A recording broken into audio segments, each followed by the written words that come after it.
presentar, a ver, los candidatos a senadores. Veo al diputado Díaz, no veo al diputado Ortiz, que estaba por aquí en la mañana, pero parece que ya están todos en campaña ya. La diputada sí está haciendo ahí. De aquí, presidente, yo atento a la sesión. ¿Ya? Y hoy veo que hubo, repartieron el vale para cortarse el cabello, ¿no? Porque estoy viendo un señor ahí arriba que es el mismo, él es el señor Riquelme, diputado Fórmula, ¿no? Sí, pero usó el vale, parece, ¿no? Sí, usó el vale. Bueno, ahí le damos la bienvenida también, ministro.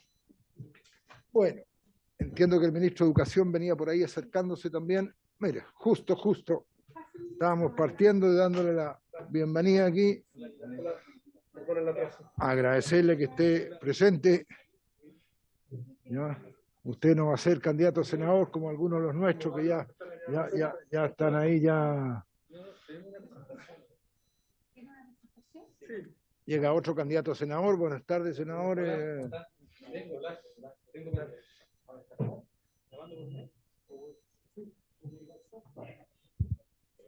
Vamos con la cuenta, señora secretaria.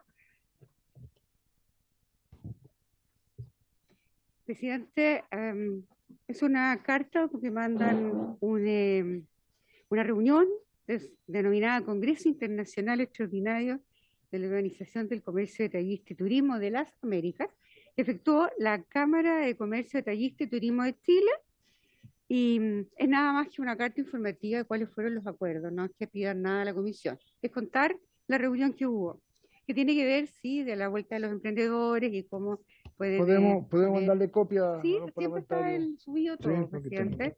Y hay dos cartas, una carta de Así Conserva Chile, de don señor Guillermo Zapag, y del director ejecutivo de la Comunidad de Organizaciones Solidarias, y señor Hans Rosenkranz, ambos dando las gracias a la comisión por la premura y que rápidamente se pudo despachar el proyecto de la llamada Ley Corta de Donaciones, y solicitan a la comisión todos sus buenos oficios para que salga luego esto de la Cámara de Diputados. Bueno, hoy día y ya también, se aprobó aunque, en la sala, sí, y se fue al Senado. No venía el segundo informe. No, creo que si va a ir al Senado parece que nos hicieron las indicaciones. ¿No hicieron indicaciones? Ya, en todo caso, señalan que si bien es un principio, reconocen lo que ha hecho el Congreso Nacional respecto al proyecto de ley ejecutivo, así también como el Ejecutivo respecto a todos los parlamentarios, para poder sacar este proyecto luego en beneficio de las fundaciones sin fin de lucro. Y luego también hay una carta del Consejo Fiscal Autónomo, en cumplimiento de su mandato legal, envía el informe sobre desviaciones de las metas del balance estructural sobre la política fiscal, también lo tienen ustedes en su correo. Y hay una carta que es una copia que dirige el señor Jorge Mauricio Files, gobernador regional de Magallanes, en la Antártica chilena, a el Contralor General de la República, en el cual le hace una serie de consultas respecto de los fondos nacionales, los fondos de desarrollo regional. Y la consulta concreta es sobre que requiere pronunciamiento del Contralor, dice relación con verificar si los caudales que corresponden a impuestos a los casinos de juego, patentes por concesiones mineras, patente de aprovechamiento de agua, patente de agricultura, producto de la venta inmueble fiscal y patentes geotérmicos, han sido entregados en su totalidad por la Dirección de Presupuesto a los respectivos gobiernos regionales para ser destinados a sus programas de inversiones de las leyes de presupuesto de cada anualidad, según la proporción y oportunidad que el ordenamiento jurídico contempla. Quizá lo que podemos hacer es mandar copia a la directora del presupuesto para que esté informada. Sí, en el fondo lo que dice es que no se cumple el mandato constitucional de enviarlos directamente a regiones. Entonces podríamos mandar copia de esta carta, yo creo, para tener una opinión de la directora Bravo. Y en cumplimiento de la ley de presupuesto también envía nomina a los proyectos ejecutados en la Subsecretaría de Redes Asistenciales, la Dirección de Presupuesto, la Superintendencia de Seguridad Social, Poder Judicial, Ministerio de la Vivienda, Gendarmería de Chile, Ministerio del Trabajo, de Justicia, Ministerio Público, Fondo de Emergencia Transitorio, Tesorería General de la República. Cualquier antecedente sobre esto, por favor, lo piden a la Secretaría de la Comisión. Eso es todo, presidente. Sí, eso es importante porque, bueno, todos somos parte de la Comisión Mixta de Presupuesto, que yo creo que ya de aquí a un mes deberá comenzar a funcionar. Entonces, estar atento para las programaciones de los... ¿Quién aquí está, donde está educación? ¿Alguno de ustedes está? Diputado Hernández. Yo, presidente. ¿Quién? El diputado Díaz, así que ahí está su futuro en billete, ministro. Bueno, y llegó en el oficio de la presidencia, ¿o no? Cambio, si se refiere Sí, al cambio de cambio de diputado. gabinete que iba a haber esta mañana, que nos iban a No, mandar. solamente O sea, el ministro cambio de todavía aquí diputado. tranquilo, no hay Sí, problema. ya lo dimos Ya. cuenta la semana pasada, el diputado señor Díaz, pues, Sí, el diputado pues, señor el diputado Díaz están estaba, cambiados senador Díaz. de Sí. acuerdo de la sala. Bien, en primer lugar, ministro, tenemos un proyecto que tiene bastante significación. Nos han llamado distintos dirigentes, ¿no es cierto?, preocupados por esto de las subvenciones ya en la modalidad educativa de reingreso. Así que bueno, nosotros no somos expertos en el tema. Entiendo que ya se dio en la Comisión de Educación. Tiene una minuta, presidente, que Que explica la lo vi, fundamental. tenemos prácticamente casi todos los artículos que echarle una miradita a nosotros, aparte de la parte monetaria. Así que agradeciéndole la presencia física, ministro, le dejo la palabra para que nos explique el proyecto. Muchas gracias, presidente, por su intermedio saludar a los señores y señoras diputados. Y como bien usted señala, este proyecto de ley es un proyecto... ¿Tenemos copia de ese? Habría que sacar fotocopia porque hay una... Lo podemos, bueno, ahí está en todo caso Hay la que presentación. proyectar y lo van a mandar. Y nos van a mandar. Impecable. Sí. Es una presentación bastante extensa, presidente, pero creo que es conveniente hacerla porque requiere, para la mayor comprensión de este proyecto, entender también ciertos conceptos y ciertas iniciativas que se han tomado desde el Ministerio de Educación en acuerdo con el Consejo Nacional de Educación, que es lo que le da sustento a este proyecto. En síntesis, antes de iniciar la presentación, este proyecto lo que hace es diseñar un mecanismo de financiamiento para una nueva modalidad educativa que se ha denominado la modalidad de reingreso y que tiene por finalidad entregar este proyecto, el financiamiento, y a través de la modalidad educativa que se creó, un espacio formativo para los niños y jóvenes que están excluidos del sistema educativo y que queremos reincorporarlos al sistema educacional. Estamos hablando, en términos generales, del orden de 180.000 niños y jóvenes que están fuera del sistema educacional, que están en edad de asistir a clases, pero que no están asistiendo a clases. Es lo que siempre se ha conocido como el fenómeno de la deserción escolar. Y este proyecto, por tanto, lo que hace es hacerse cargo de un elemento relevante de esa situación, que es cómo reincorporar al sistema educacional a aquellos niños y jóvenes que, por diversas razones, han quedado excluidos del mismo. Usted sabe, ministro, que aquí tenemos un sistema especial en Hacienda. Ya cuando son largos las exposiciones, preferimos que después volver, salvo que sea un planteamiento, pero son dudas o preguntas, poder interrumpir en el minuto para ir aclarando cosas y no ir acumulando Por supuesto. todo eso para el final para que estemos atentos. Por supuesto, no hay Ahora, ningún inconveniente. Esto, la verdad no conozco mucho el tema, yo me sorprendo, 180.000 excluidos, o sea, gente que no ha ido a los colegios, que nos va... Son niños que que estando no- en edad de ir ir a al colegio, clases, no han ido. no han dejado de ir, fundamentalmente. Ya. Han dejado de ir. Ya. Es el fenómeno de la deserción escolar. En la universidad que va 1 o 2 años y después no va más Exacto. en ese esquema. Exacto. Y de hecho, lo que se hace es considerar niños que llevan 2 años fuera del sistema y con eso se les considera que están en esta condición de deserción. Y Esos 2 años pueden ser interrumpidos, tienen que ser seguidos. para los efectos del proyecto tienen que ser seguidos. Y como vamos a ver, es un fenómeno que evidentemente es complejo, que como consecuencia de la pandemia además se hace particularmente relevante porque la pandemia, uno de los efectos que tiene es que amplifica el riesgo de la deserción escolar. Y esto lo interesante es que se venía trabajando ya de antes de la pandemia y con la pandemia cobra particular relevancia y urgencia. Y como les voy a explicar a continuación, para efectos de la presentación, hay que primero entender qué es lo que es la nueva modalidad, que es una modalidad que se crea por la vía administrativa con acuerdo del Consejo Nacional de Educación, de acuerdo a lo que la ley señala que es la forma en que deben crearse, y luego el proyecto de ley propiamente tal, que entrega un financiamiento para esa nueva modalidad. Pero obviamente, como ustedes comprenderán bien, no podemos explicar el proyecto si no explicamos antes en qué consiste esa modalidad educativa. Entonces, ¿sí? No incluye a los parlamentarios que durante estos 2 años no han venido, ¿no? No, solo estudiantes que han dejado de participar. Bueno, primero ciertos antecedentes que parecen relevantes para comprender. Nosotros en diciembre del 2018, el Ministerio de Educación presentó ante el Consejo Nacional de Educación una nueva modalidad educativa que es la que hemos denominado de reingreso escolar. Esto se inició un trabajo conjunto que tuvo como resultado la aprobación por parte de este Consejo en febrero del 2021. O sea, es un trabajo extenso que se inició a fines del 2018 para en febrero del 2021 ya contar con la modalidad. Como les decía, la suspensión de clases presenciales como consecuencia del COVID no hace más que ponerle un particular sentido de urgencia a la realidad de los niños y jóvenes que están excluidos del sistema educativo. ¿Cuáles son los datos? De acuerdo a los datos del 2021, hay 179.893 estudiantes que se encuentran fuera del sistema. Estamos hablando de jóvenes que teniendo edad de ir al sistema regular, no están matriculados en el sistema educativo. Nosotros en el 2020 creamos una mesa para mitigar al máximo los efectos del COVID y específicamente uno de ellos que tiene que ver con la deserción. Esa mesa de trabajo se generaron 15 propuestas para combatir la deserción escolar. Una de ellas es la creación de esta modalidad que ya venía en curso, en el marco además del programa de recuperación de aprendizaje, se llama Chile Recupera y Aprende. Uno de los ejes principales corresponde a la reinserción de estos miles de niños y jóvenes que están fuera del sistema educativo.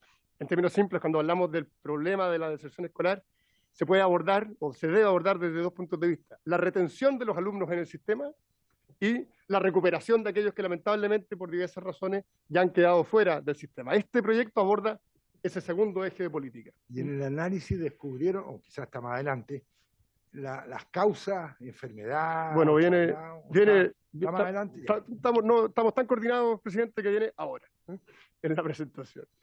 La deserción tiene efectivamente una serie de causas. Es un fenómeno multicausal que se genera por situaciones educativas, por situaciones familiares, situaciones sociales, económicas, de salud, etc. Y es por ello que estos jóvenes, en el fondo, el término que en general se utiliza es que son excluidos del sistema educacional, porque no es que tomen una decisión autónoma, yo a partir del próximo año dejo de ir a clase, sino que son una serie de fenómenos que de alguna manera los van marginando del sistema educativo. Y eso Esto incluye público y privado. por supuesto. O sea, todo, Estamos hablando de todos los niños que estando en edad escolar no lo están haciendo. El 62,5% de los niños y jóvenes entre 5 y 21 años que se encuentra fuera del sistema escolar pertenece a familias del 40% de menores ingresos. O sea, hay un evidente componente de situación socioeconómica que influye, pero esto también nos marca algo que es interesante.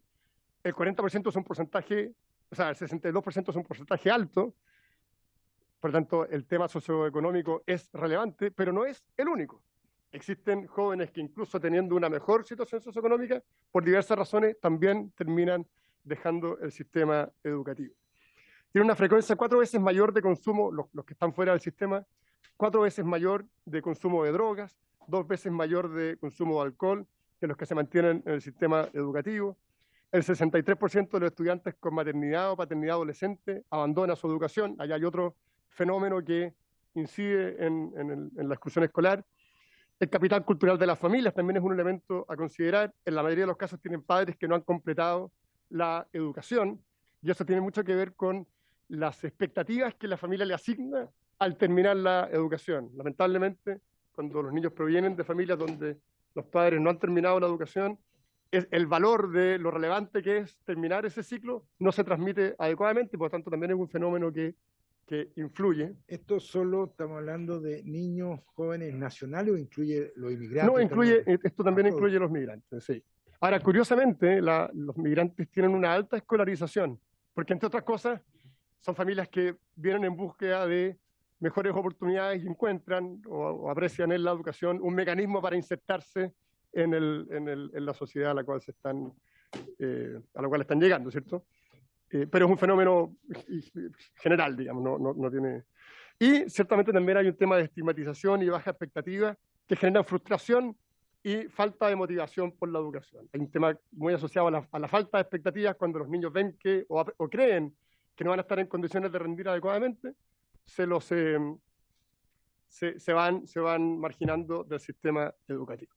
Bajo esta realidad se creó, les decía, esta nueva modalidad de reingreso que tiene por objetivo general atender a las necesidades específicas de aprendizaje del segmento de población de niños, niñas y jóvenes entre 12 y 21 años que se encuentran fuera de los niveles educativos obligatorios del sistema escolar por más de 2 años, con el propósito de que puedan contar con los apoyos pedagógicos, socioemocionales y técnicos necesarios para completar sus trayectorias educativas, reinsertarse en los niveles educativos obligatorios del sistema escolar y alcanzar un desarrollo integral mediante la adquisición y cultivo de valores, conocimientos y destrezas. Este es el objetivo de la modalidad. En simple, reincorporar o reenganchar, uno también podría usar ese término, a los niños que han ido quedando fuera por diversas razones para que se reincorporen al sistema educativo formal y encuentren ahí todos aquellos elementos que la educación les entrega y que les permita acceder a mejores oportunidades. Tiene ciertos objetivos específicos esta modalidad: entregar oportunidades de recompromiso educativo y reingreso escolar para estudiantes que se encuentran fuera. O sea, la idea es como reengancharlos con las oportunidades que el sistema educacional les ofrece. Establecer un marco regulatorio acorde, que aborde de manera específica los requerimientos de aprendizaje contextuales de estos estudiantes. Como vamos a ver más adelante, muchos de estos niños se atienden hoy día en algunas alternativas que existen, como es la educación de adultos, pero son mecanismos que no están pensados en sus características, en sus necesidades. Por eso este marco regulatorio aborda esa dimensión.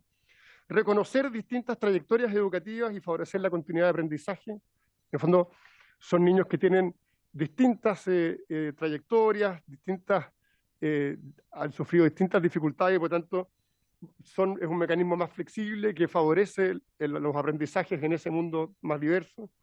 Ofrecer una provisión curricular flexible y personalizada que se adecua de nuevo a sus necesidades y entregar distintas posibilidades de egreso e inserción en el sistema educativo. Son los objetivos específicos de la modalidad, que solo para poner al día al diputado Ortiz, como el diputado, el proyecto... No, senador. Está bien. Por su término, presidente, la explicación tiene dos patitas, digamos. Una primera, que es la que estoy haciendo ahora, que es una modalidad que ya está creada por la vía administrativa, con acuerdo del Consejo Nacional de Educación, a la cual por el proyecto de ley que ahora vamos a discutir se le entrega financiamiento. Pero para entender el proyecto se necesita obviamente comprender los alcances más específicos de la modalidad. Por eso estamos en esa parte. Lo dijimos antes que llegara, y le explicamos al ministro que aquí interrumpimos cuando hay preguntas sin problema, así que por eso, sin problema. No, yo estoy feliz de estar después de un año y 5 meses no estando presencial, así que me siento feliz. Muchas gracias, María Eugenia, nuestro común amigo secretario de Gallo, usted secretario y todos ustedes y los colegas. Tráigale ¿Por qué te lo digo? el café, que es el incentivo para que vea. No hay problema, yo me manifiesto. Ya, mira, estábamos en reunión de bancada nosotros, y tú comprenderás que a menos 90 días una elección presidencial, senatorial y diputación, todas las bancadas los días martes tenemos reuniones, y yo que no venía presencial hacía 1 año y 5 meses. ¿Por qué te lo digo? Yo soy profesor y estando en la Universidad de Concepción, yo hice clase a honores porque los que quisieran lo podían hacer en colegios de adultos mayores. Te estoy hablando de muchísimos años atrás. ¿Estamos? Te cuento la verdad. ¿Por qué te lo digo?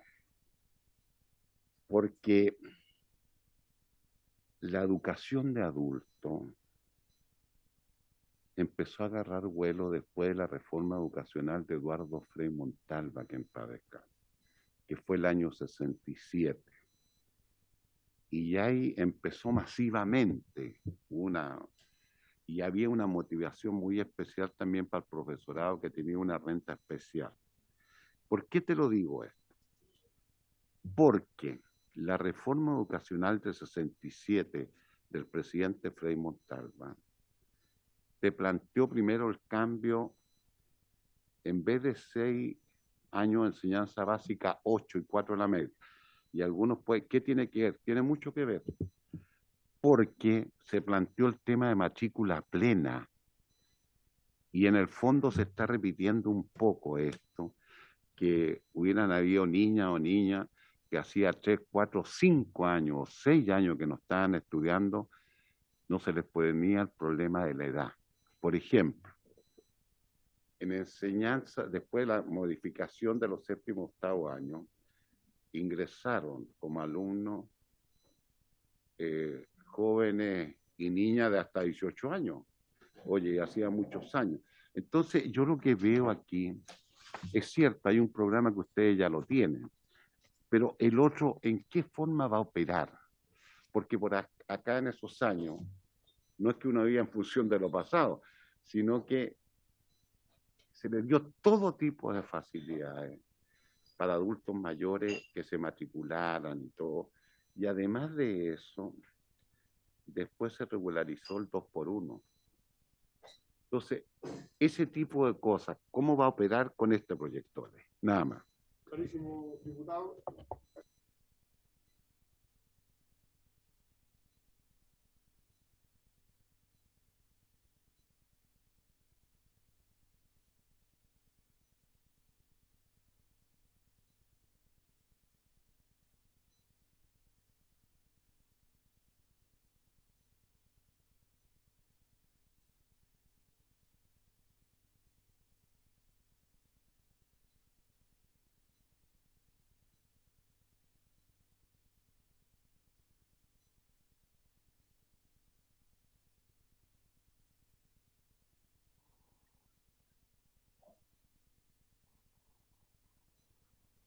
No hay audio.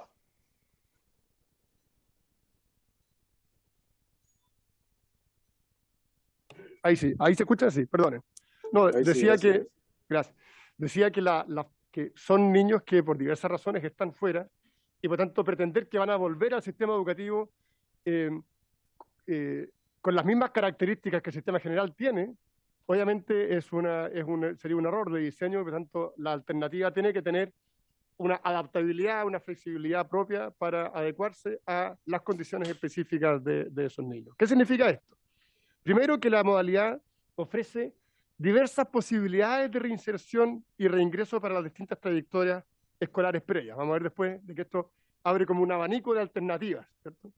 Segundo, que las nuevas trayectorias escolares se desarrollan a medida que avanzan y se van adaptando a los intereses y las capacidades de cada uno de estos jóvenes. Tiene planes de estudio altamente personalizados, según sus intereses y necesidades, y ofrece también diversas posibilidades de egreso escolar para ampliar las alternativas de estos niños. Es flexible porque permite avanzar en la trayectoria a largo plazo y favorecer el progreso de los estudiantes tanto en la formación científico-humanista como técnico-profesional, independiente del camino que hayan elegido, y permite también cambiar de los subprogramas que la propia modalidad ofrece para darles también mayores alternativas. Voy a mostrarles ahora ciertas cifras de cómo se aborda esta modalidad desde el punto de vista de los establecimientos y desde el punto de vista de los propios estudiantes, qué es lo que pasa hoy día y qué es lo que se propone a futuro con la modalidad. Hoy día tenemos 769 establecimientos de educación para jóvenes y adultos, lo que planteaba por su intermedio el diputado Ortiz, que trabajan con más de 120.000 estudiantes. Esa es la realidad hoy. 120.000, un poquito más de 120.000 estudiantes están matriculados en escuelas para jóvenes y adultos. Si uno mira la columna de la izquierda, este total, este 769, se distribuye en 392 que son establecimientos de tercera jornada, son lo que uno podría llamar una especie como de colegios para adultos vespertinos, ¿eh? Y 377 que son centros integrados de educación de adultos que tienen una jornada durante el día. Y de los alumnos, hay 37.270 que van a esta tercera jornada y 83.305 que van a los centros integrados de educación de adultos. Ahí en la lámina siguiente pueden ver cómo esto se distribuye a nivel regional, que obviamente no voy a quedarme pegado a la lámina, pero que de alguna manera representa la misma proporción de cómo la ciudadanía, la población se distribuye en las distintas regiones. Recuerden que hoy día la región metropolitana representa el orden de un 40% de la población escolar total, y esto va más o menos en la misma proporción. Yo diría que está un poquito sobre representada la región metropolitana. En el caso de los estudiantes, más de 154.000 niños, niñas y jóvenes podrían entrar a la nueva modalidad, donde un 25% está hoy día matriculados en los centros integrados de educación de adultos. Esto es bien relevante. ¿Qué es lo que pasa hoy? De los 120.000 niños que están, o sea, personas que están hoy día matriculadas en educación de adultos, del orden de 40.000 son niños o jóvenes que tienen edad escolar, o sea, están entre los 12 y los 21 años. Y esto es importante porque significa que un número relevante de niños y jóvenes están siendo atendidos por una modalidad que en la práctica no está pensada para sus características y sus necesidades. La educación de adultos está pensada, como lo señalaba bien el diputado Ortiz al principio, para adultos que no terminaron su formación escolar, ¿cierto? Y esta modalidad que hemos creado apunta a entregarle a los niños y jóvenes en edad escolar una alternativa diferente de reinserción, de reincorporación. Entonces, de aquí vemos cómo se distribuye del total de niños que están fuera del sistema educativo. Casi 100.000, el 65%, no participa de ninguna iniciativa. No está ni en educación de adultos, no está en tercera jornada, y por tanto están literalmente totalmente fuera del sistema educativo. 38.000, casi 39.000 en escuelas para adultos, y 15.000 en estas terceras jornadas, que son como una especie de vespertino. La modalidad tiene dos programas curriculares. Una que se ha denominado de recompromiso educativo, otra que se ha denominado de reingreso escolar. Voy a, en síntesis, pasar a explicar cuáles son estas alternativas de programas curriculares. Ahí hay un diagrama, se los voy a dejar esto, pero en términos simples, el recompromiso educativo lo que busca es insertar a niños entre 12 y 16 años a la experiencia escolar, es decir, reincorporarlos a través de la modalidad, pero en el óptimo apuntar a que se reincorporen derechamente en la escuela. O sea, son niños que están fuera, que por diversas razones, como lo hemos visto, que es multicausal, han sido excluidos del sistema educativo, y por tanto la primera parte o el primer programa de esta modalidad apunta a que en el óptimo los niños sean reincorporados y se entrelacen rápidamente en el sistema regular. O sea, uno quisiera que tengan la experiencia educativa lo más parecida posible a lo que hace cualquier niño o joven de su edad. Y en lo que hemos denominado el programa de reingreso, está dirigido a jóvenes mayores, digamos, entre 16 y 21 años, que es más difícil que se reinserten a plenitud en el sistema educativo regular, pero que sí es importante entregarles una alternativa para ellos, en orden a que puedan terminar su formación escolar y tener no solo la licencia en enseñanza media, sino que los conocimientos y las habilidades propias de jóvenes de su edad para poder insertarse en el mundo laboral o en la vida en sociedad a plenitud.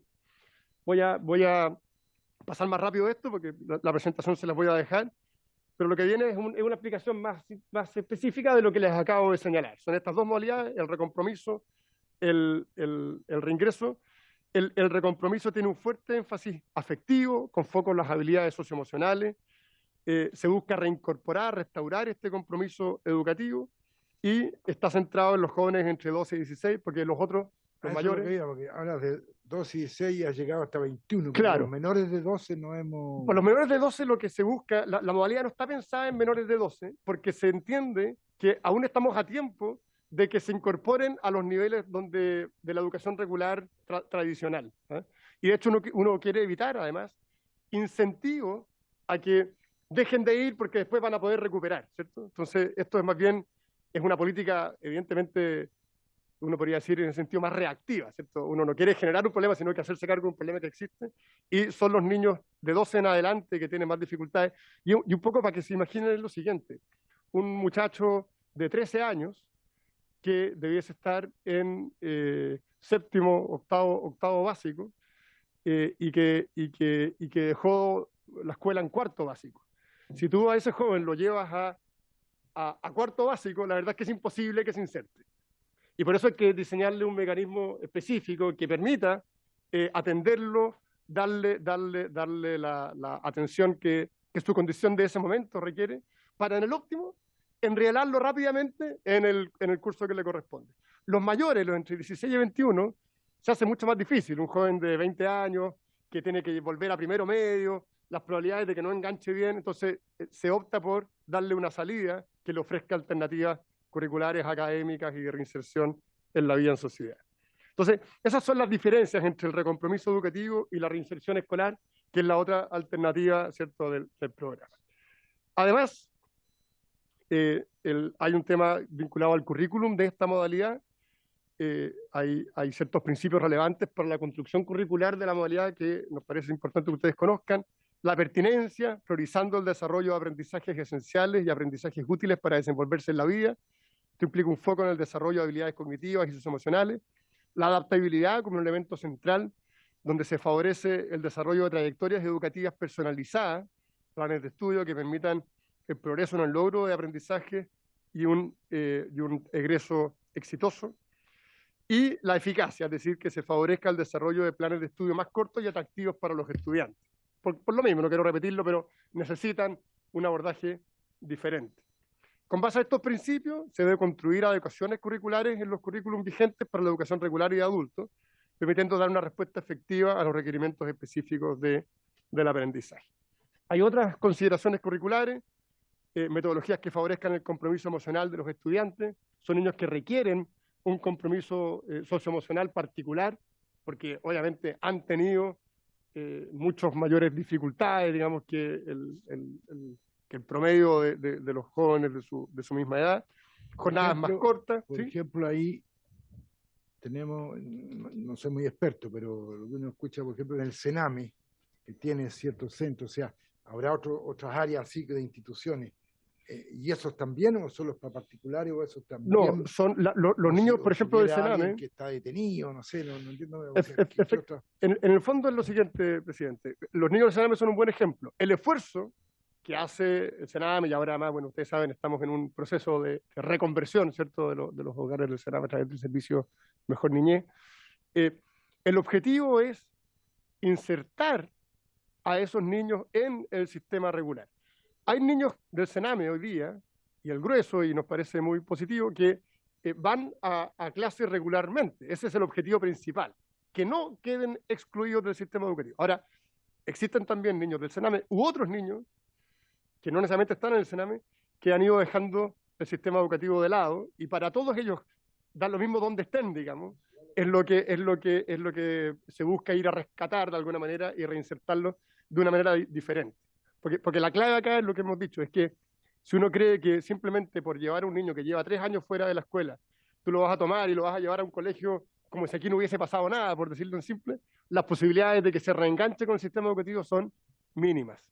La única posibilidad de reincorporarlo es ofrecerle una modalidad de estudios que se adecue a las características específicas de esos jóvenes. Pero ahí vale mucho el conocimiento de quiénes son, dónde están, etcétera, y los municipios debieran tener mucho conocimiento de aquello. Sí. ¿Es solo ministerio o hay una relación con los municipios a No, efectos de poder, sobre todo en el mundo rural, ¿no es cierto?, poder llegar más lejos? Como lo vamos a ver, lo que hace lo que hace el proyecto fundamentalmente, y cuando pasemos a la parte del proyecto de ley propiamente tal, es generar a través de mecanismos de financiamiento una oferta adecuada para que los niños que están en esta condición encuentren un lugar que los pueda acoger. Hoy día existe en la práctica a través de 2 mecanismos, como lo hemos visto a través de la educación de adultos, que sirve para un propósito inicial, pero que no es el ideal porque recibe menos recursos y no tiene la misma lógica de lo que estos niños necesitan, y a través de ciertos programas pilotos que hemos desarrollado desde el Ministerio, donde participan, por ejemplo, fundaciones como la Fundación Súmate, que es del Hogar de Cristo, que ha desarrollado estas escuelas que han denominado de segunda oportunidad o escuelas de reingreso, y esto va en esa línea. La idea es expandirlo y que exista oferta a lo largo y ancho de todo el país para que esos niños encuentren ahí una alternativa, sea, con el apoyo de las redes que entregan los O municipios. sea, por los supuesto. municipios podrían Un municipio postular si podría crear un área, podría crear una escuela sujeta a esta modalidad, por ejemplo. O, como lo vamos a ver, las escuelas de adultos hoy día podrían readecuarse para, en el fondo, seguir adelante con estos niños, entendiendo que hoy día incluso reciben a esos niños, pero que lo hacen con menos recursos. Entonces, este proyecto les va a entregar más recursos para que puedan llevar adelante esa tarea. Sí, es otra subvención. Es otra subvención. Entonces, decíamos, metodologías que favorezcan el compromiso emocional de los estudiantes, jornadas más cortas, priorizando algunas asignaturas, y una evaluación también centrada en lo formativo, atendido que, insisto, las características de estos niños y jóvenes lo puede requerir. Se requieren además, para que esta modalidad sea exitosa, equipos profesionales centrados en las necesidades de estos jóvenes. Son equipos multidisciplinarios que trabajan de manera coordinada, interdisciplinaria, incluye ámbitos socioemocionales, servicios sociales, pedagógicos, orientación, administración y directivos. No es una escuela tradicional, podría decir, es un modelo que tiene ciertas exigencias desde el punto de vista socioemocional y de los apoyos que requieren estos jóvenes, y por eso también se justifica un financiamiento distinto. Y él, antes de entrar en específico en lo genérico, el colegio de profesores ha participado, tiene una opinión, ¿qué piensa de esta idea? A ver, esto se tramitó, la modalidad, porque recordemos que todavía no llegamos a lo del proyecto, la modalidad se tramitó durante 2 años en el Consejo Nacional de Educación, que es un órgano independiente del Ministerio, muy transversal, y por lo tanto no solo nosotros hicimos un trabajo de participación, sino que el propio Consejo, antes de, en el fondo, darle su aprobación a la modalidad, hizo también un trabajo con expertos, con gremios, con personas que hoy día han operado sistemas similares. Destacar eso, o sea, no es proyecto, sí, pero lo anterior, o sea, el trabajo ahí que va más allá al ministerio. De hecho, fue un trabajo largo. Fue una visión más amplia. Sí, y duró 2 años. Fue un trabajo largo donde el Consejo nos hizo varias veces observaciones, nos tuvimos que hacer cargo de esas observaciones para darle la mayor potencia, digamos, a la modalidad. De aquí entramos entonces, dicho todo esto, al proyecto de ley. Perdonen lo largo de la explicación previa, pero nos pareció que era relevante porque si no iba a ser muy difícil de comprender los alcances del proyecto. El proyecto de ley es mucho más simple. Lo que hace es entregar financiamiento a esta modalidad. La modalidad hoy día ya existe, o sea, en estricto rigor, un sostenedor podría crear un establecimiento con esas características, pero no tendría el financiamiento adecuado. Y por lo tanto, si queremos, y como además es una modalidad que está diseñada para niños, por las cifras que vimos, en evidente condición de mayor vulnerabilidad, si no hay recursos públicos para esto, la verdad es que es simplemente inaplicable, ¿no? Uno podría pensar en una que otra fundación dispuesta a poner sus recursos a disposición, pero sería muy marginal. Por lo tanto, la única manera de hacer de esto una política masiva es acompañarla del debido financiamiento público.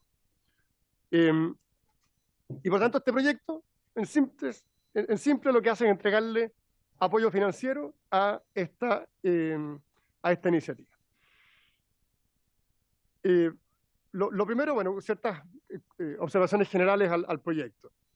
Lo que busca es generar un impacto positivo de la modalidad, es decir, expandir la modalidad a la mayor cantidad de niños que tengan estas necesidades, generando equidad para niños y jóvenes fuera del sistema escolar que han sido invisibilizados hasta hoy y que van en aumento por efecto de la pandemia, generando una alternativa personalizada de reingreso, promoviendo una mayor flexibilidad, entregando una alta y rápida capacidad de respuesta a necesidades de los estudiantes, con estos 2 componentes de adaptabilidad según los requerimientos, y separando por grupo etario. Yo creo que esto es bien relevante. En el fondo queremos dar una alternativa para los niños y jóvenes, y por tanto separarlos del resto de los adultos. Piensen que en Chile hay 5 millones de adultos que no han terminado la enseñanza media. Y en general, ese número se concentra en personas mayores de 55 o 60 años. Entonces, es razonable buscar alternativas, digamos, que le den a los jóvenes un tratamiento particular. 5 millones. 5 millones. 5 millones. Es bien interesante porque si uno tuviese que hacer como una distribución etaria, nosotros tenemos... 25% del... Claro, uno podría, por hacerlo simple, uno podría decir, tenemos abuelos que no terminaron la enseñanza media, y tiene mucho que ver con la reforma, ¿cierto?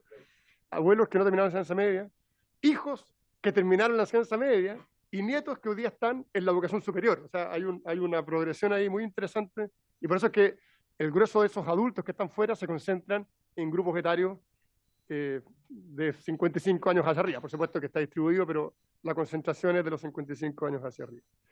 ¿Cuál es el objetivo del proyecto de ley? Establecer un sistema de subvenciones para financiar la educación de niños, niñas y adolescentes que asistan a establecimientos educacionales que impartan la modalidad educativa de reingreso, que es la que les acabo de exponer, y que cumplan con los requisitos que establece la ley. Hay ciertos lineamientos del diseño, asegurar que los estudiantes atendidos en esa modalidad reciban un financiamiento equivalente al de sus pares en la educación regular.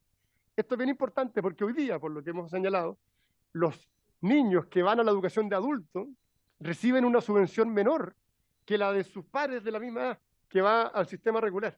Porque la educación de adultos, porque tiene otras características, recibe también un financiamiento menor. Entonces, no nos parece justo que niños que incluso tienen mayores necesidades reciban hoy día un financiamiento descendido en relación a sus pares de la misma edad. Y está obviamente vinculado a la modalidad de reingreso, que es la que ya les expuse, no voy a repetir para no extender demasiado la exposición. ¿Cuáles son los requisitos para poder recibir la subvención de reingreso? Primero, contar con reconocimiento oficial del Estado. Requisito fundamental, que es común a todo establecimiento educacional. Para poder tener financiamiento estatal, tiene que tener reconocimiento oficial. Impartir efectivamente la modalidad de reingreso en los niveles de educación básica y media en aulas de uso exclusivo para esta modalidad. Es decir, que desarrolle un programa específico de modalidad de reingreso en el establecimiento. Destinar el financiamiento que se obtenga por estas subvenciones a fines educativos. Es decir, obviamente, todo recurso que llega tiene que destinarse al desarrollo de la modalidad y a los fines educativos propios de la misma. Que al menos un 15% de los alumnos del establecimiento sean prioritarios. Esto, la verdad, es que es un requisito importante, pero que se va a dar naturalmente por las proporciones que vimos, en que el 62% de los niños que están fuera del sistema ya son de mayor vulnerabilidad, pero nos parece importante mantener esa exigencia. Que no tenga cobros ni aportes económicos obligatorios, es decir, no hay financiamiento compartido en esta modalidad de reingreso. Obligatorio, pero puede ser voluntario. Podría ser voluntario, pero como dice la palabra, sería voluntario. O sea, si alguien quiere entregar recursos, es una donación en buenas cuentas. Pero eso es lo que iba, que no estaba dentro de la ley que nosotros vimos aquí la semana pasada y hoy día en la sala de donaciones. Sería interesante. Claro, pero es como la ley, es lo mismo que dice la ley de inclusión. En el fondo es como opera hoy día el sistema educativo. No hay cobros obligatorios y si alguien quisiera hacer una donación, un aporte, lo puede hacer. Impartir una jornada mínima de 22 horas para la educación básica y de 20 horas para la educación media. Que sea una persona jurídica sin fines de lucro.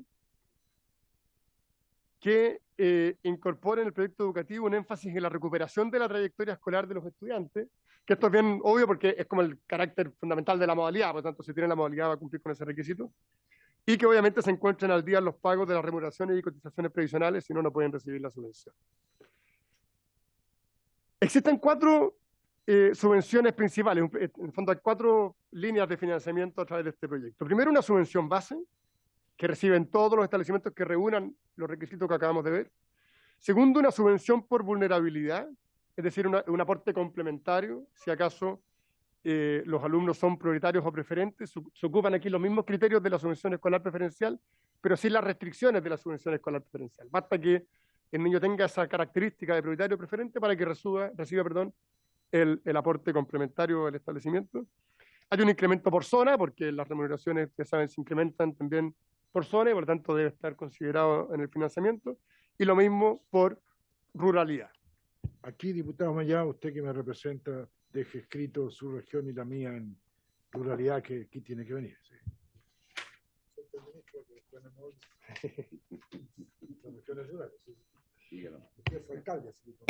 Muy bien. Esta nueva modalidad de reingreso requiere que su financiamiento sea mayor al que recibe actualmente la modalidad de adulto. Ese es uno de los principales problemas que hoy día tenemos. Porque alguien podría decir, ¿para qué hacemos todo esto si tenemos la modalidad de adulto y ahí igual se incorporan? Bueno, porque desde el punto de vista pedagógico se necesita una modalidad diferente, que ya está creada, y porque desde el punto de vista del financiamiento no parece justo ni equitativo que un niño, un joven, reciba para su educación menos recursos que otro de la misma edad, de la misma condición, pero que está formándose en una escuela regular. Esto significaría que evidentemente hay mayores gastos en los siguientes ámbitos. Acompañamiento, condiciones apropiadas de trabajo para los docentes, acompañamiento a profesionales para implementar la nueva modalidad, equipos multidisciplinarios, actividades para la prevención de la deserción escolar. Nada de esto hoy día en rigor se puede financiar con lo que recibe la educación de adultos, o sea, hace mucho más difícil y por eso nos parece razonable incrementar los recursos. Eso no te crea una suerte de, no diría conflicto, pero insatisfacción con los normales que están normal que, mira, pero estos están recibiendo más No, ayuda, porque, más cosas, no. porque reciben, en el fondo, hay tres categorías de las cuales dos tienden a fusionarse en términos de financiamiento.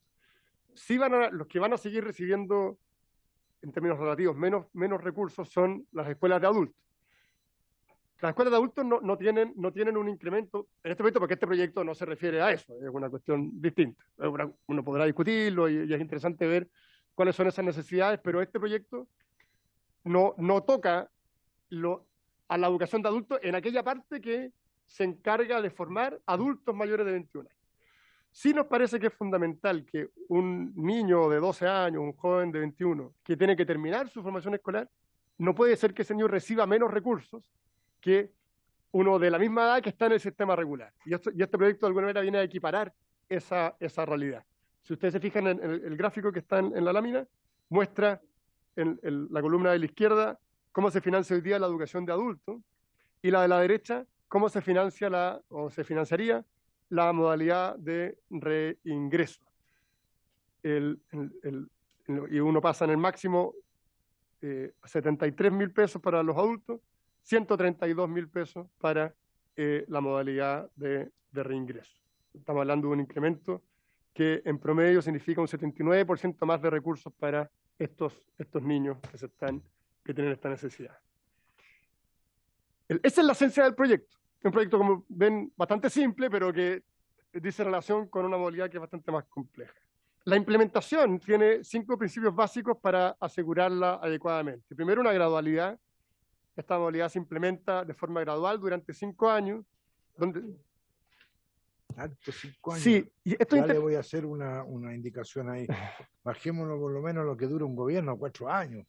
Sí, hay un tema ahí. Después llega otro gobierno, interpreta de otra manera, o sea, dejarlo un poco. Sí, hay un tema interesante ahí, presidente, que fue una recomendación de los expertos del Consejo Nacional de Educación, en el sentido de que, como se crea una modalidad nueva, es importante ir monitoreando que efectivamente se haga adecuadamente, porque si no se corre el riesgo de que simplemente se suban los recursos, pero no se genere ningún cambio en la realidad de lo que ahí está pasando, que es lo que queremos promover. Pero efectivamente, claro, uno podría decir, se puede acelerar, pero nos pareció interesante esa recomendación de ir monitoreando adecuadamente cómo se sigue la implementación para no correr riesgos de que en definitiva sea una modalidad de papel, digamos, y que tenga una acción concreta.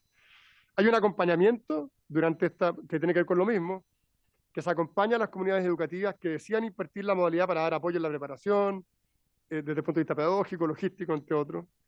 La preparación, porque se requiere además implementar currículum y mecanismos y modalidades que son diferenciadas, una articulación que es necesaria, el seguimiento y aprendizaje continuo que va en la lógica de lo que les señalaba. Por último, hay una serie de hitos claves, digamos, de toda esta modalidad, que es la propuesta de la modalidad de reingreso, la aprobación por el Consejo, el decreto que ya fue tomado, está por salir de la Contraloría. Ojalá, esperamos que se apruebe pronto este proyecto de ley, la preparación para la implementación y luego la implementación gradual, como lo hemos señalado. Y por último, lo que sí dice relación con los recursos, perdón, antes de los recursos, la gradualidad tiene que ver con qué niños pueden ir incorporándose. En el año 1 se espera que atienda a niños de primero a octavo básico, tanto los que se atienden dentro de los centros de educación de adultos como los que están fuera. En el año 2, incorporar la enseñanza media hasta segundo medio, y luego en régimen incorporar todos los cursos que corresponden. Y en términos de recursos, esto tiene una gradualidad. En régimen significan 37.618 millones de pesos en régimen, de acuerdo a la curva que ahí se aprecia en la columna de la izquierda. Vemos los estudiantes cómo se van incorporando, en la de la derecha el incremento de los recursos. Un primer año bastante de pilotaje, ¿cierto? Son 2.500 millones, luego 9.300, 14.000, 16.000 para llegar al régimen que son 37.000, que obviamente va a estar muy de la mano de que seamos capaces de ir a la búsqueda, ¿cierto?, de estos niños que están fuera, porque algunos ya están, y eso esperamos que se conviertan rápidamente, y otros habrá que salir a buscarlos literalmente para que se incorporen a la nueva modalidad. Eso, presidente, perdone lo extendido de la presentación, pero nos pareció prudente. Sí, oye, mi amor, sé que hablé con Muchas Catalano en la gracias, mañana. ministro, porque Me dijo la que le iba a verdad pensar y que le iba a... Sofía, Sofía, Sofía, la están escuchando desde Arica, Sofía. Es un proyecto muy novedoso, muy interesante, ¿no es cierto? Que yo creo que además tiene una potencia enorme, así que muchas gracias por haber venido en forma personal, que se lo merecen este tipo de proyectos, así que abrimos la conversación. Diputado Ortiz.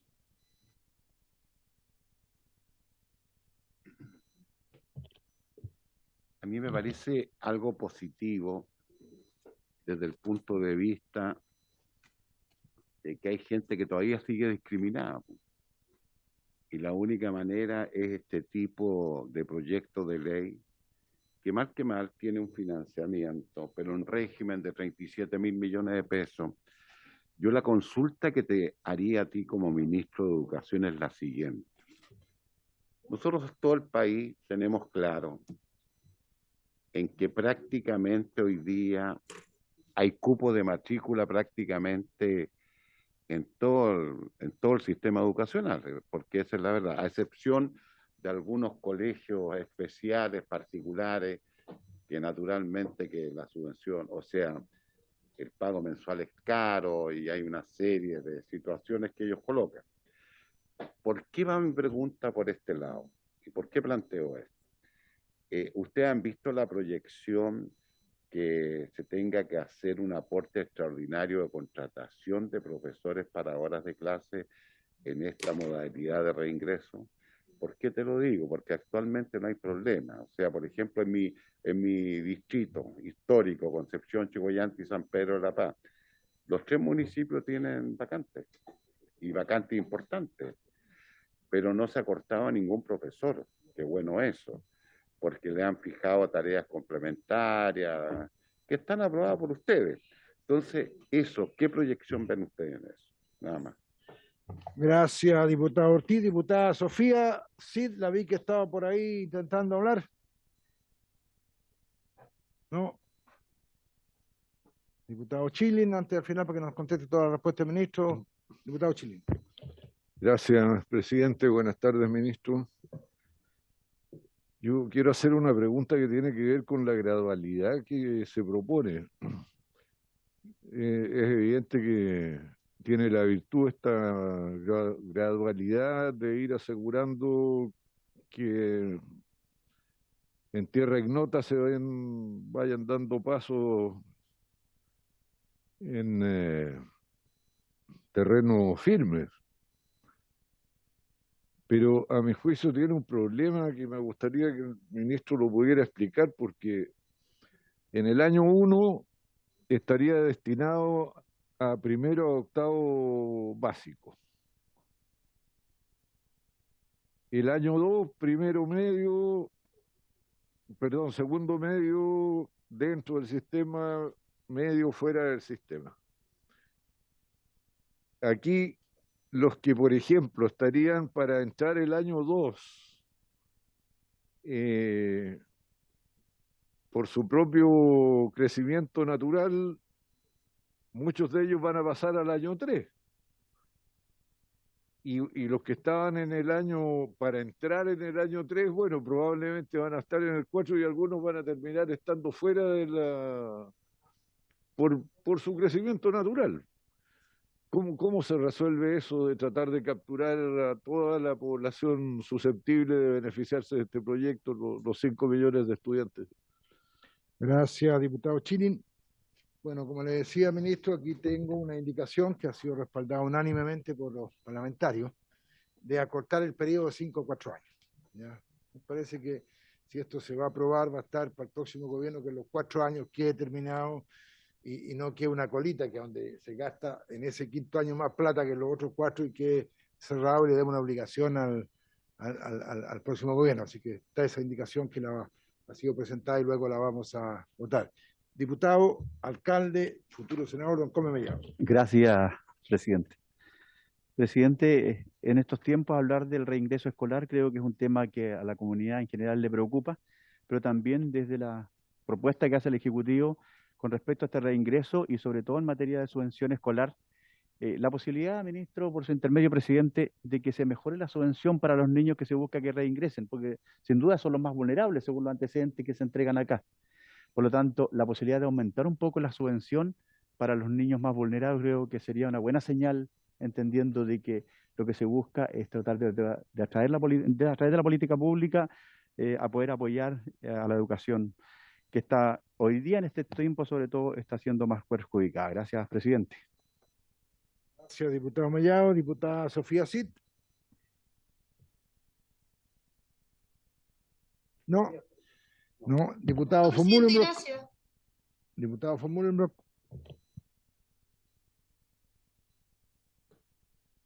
Sí. Gracias, presidente. Bueno, yo pienso que este es un proyecto que me llama la atención. No me había imaginado que teníamos, según lo que escuché por su intermedio, al ministro de 5 millones de personas que no han cumplido, digamos, con todos sus estudios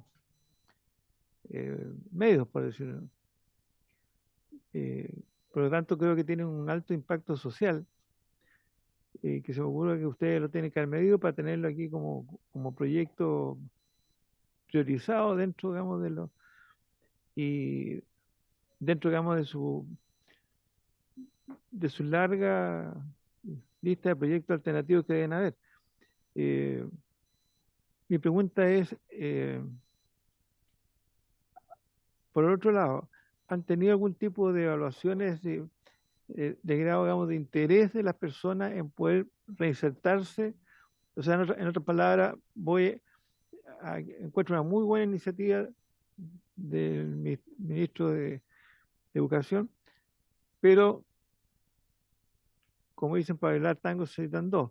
Pero por otro lado, existe ese interés de parte, digamos, de esas personas, o abuelos, como dijo usted, o gente que ya mayor, que dejó los estudios, lo ven como interesante para ellos, independientemente de la edad que tengan, si lo han evaluado, si tienen información respecto a eso. Gracias, presidente.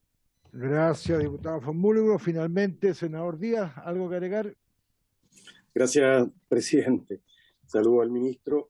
A ver, yo tengo una duda bien estructural, no respecto a los objetivos del proyecto o el programa, sí, el programa, que me parece correcto, ¿no? Tratar de que gente que ha perdido presencia que ha abandonado, que ha desertado del sistema educacional, haga un reingreso al mismo, ¿no? Y pueda concluir con su etapa formativa.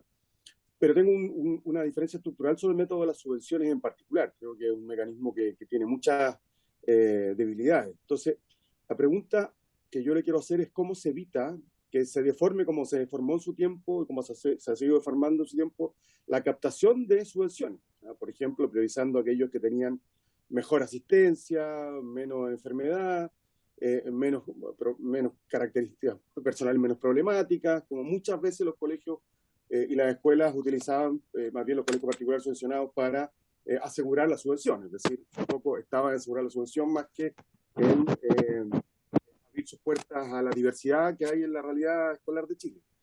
Y el ministro decía que para esto hay que salir a buscar a esta gente, ¿no? A estos niños, a estos jóvenes, para poder reingresarlos al sistema. ¿Cuál va a ser ese mecanismo? ¿Qué es lo que tiene contemplado el Ministerio de Educación? ¿O eso se va a entregar una responsabilidad precisamente a las escuelas y a los colegios para que, para recibir la subvención, se hagan cargo ellos de hacer la revinculación entre el sistema educativo, la escuela, los colegios, con esos niños y niñas y adolescentes? Eso, presidente. Gracias. Gracias, senador. Ministro, le damos la palabra. Gracias, presidente. Voy a partir, si le parece, por la consulta del diputado Díaz. Perdón, diputado, que me equivoqué, sí, diputado. Que es interesante, porque efectivamente es un desafío del sistema, ¿cierto? Cómo asegurar que la modalidad permita que la mayor cantidad de niños que están hoy día afuera se vean beneficiados con este mecanismo. Y hay dos grupos, como lo planteé yo en la presentación, pero creo que es bueno separarlo.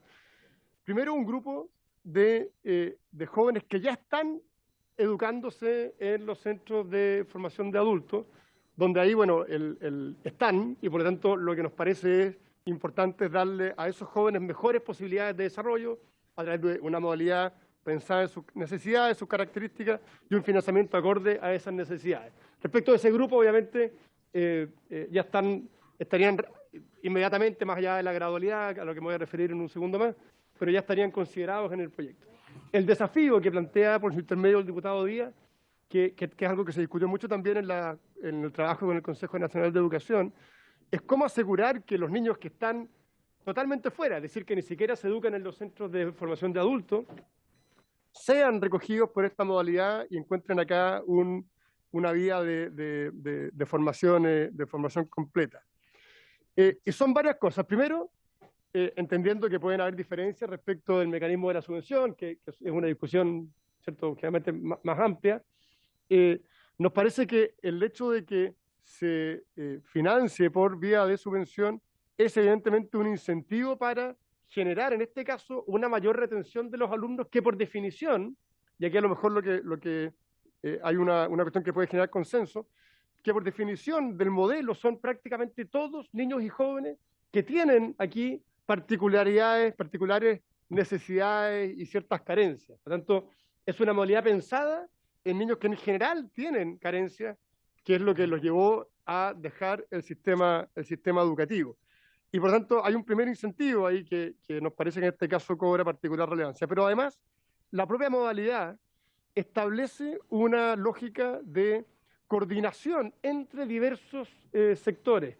El Ministerio de Desarrollo Social, el Sename o a futuro el Servicio Mejor Niñez, los municipios, para que cada una de estas entidades aporte sus capacidades y generar, y esto está en el decreto que consagra la modalidad, una red de acogida para estos niños que tienen estas características y poder vincularlos rápidamente con centros formativos que ofrezcan la modalidad para ellos. Entonces, no es simplemente que esté dejado el incentivo de la subvención, que podría ser una opción, sino que se coordina con un esfuerzo multisectorial que permite identificar dónde están estos niños y poder vincularlos con centros educativos. Ahora, obviamente, es un desafío, y es un desafío de la política pública, y por eso también la gradualidad en la implementación, porque no es evidente que esto ocurra automáticamente, ¿cierto? Y hay que generar una cultura de construcción de estas redes que ofrezca una mejor alternativa para estos jóvenes.